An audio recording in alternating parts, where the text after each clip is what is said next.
সেই গো বাজার ঢাললেন না কি বাজার এনেছে গো দেখো ঢালি কি এনেছে কি জানে বাবা। ওরে বাবা রে, আর ভালো লাগে না গো।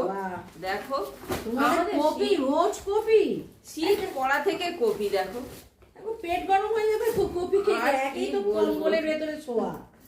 আর বলো না, কম্বলের ভেতরে শোয়া হলে কি হবে, আমি তো আর এখন কর্তার কাছে ঘুমাই না, আমি তো আমার ছোট বয়ফ্রেন্ড এসেছে তার কাছে ঘুমাই। দেখো কপিগুলো দেখো কিরম, কপিগুলো কিন্তু ভালো, যেন মনে হচ্ছে তুলে নিয়ে কপিগুলো ভালো, কিন্তু হলে কি হয় বলো, রোজ রোজ ফুলকপি খাওয়া কি ভালো? আর আমার বিরক্ত লেগে যাচ্ছে গো। তেলও বেশি খরচা হয়। যাই হোক, পাতাগুলো ভালো আছে, খাওয়া যাবে বাটা। আর বন্ধুরা, তোমরা কিন্তু এই যে বললাম যে কথার সঙ্গে ঘুমোই না, বয়ফ্রেন্ডের সঙ্গে ঘুমোই, কচি বয়ফ্রেন্ড মানে বুঝতেই পেরেছো, নাতির সাথে ঘুমাই, ওইটাই আমি বললাম যে কচি বয়ফ্রেন্ড, আর কিছুই না বলতে।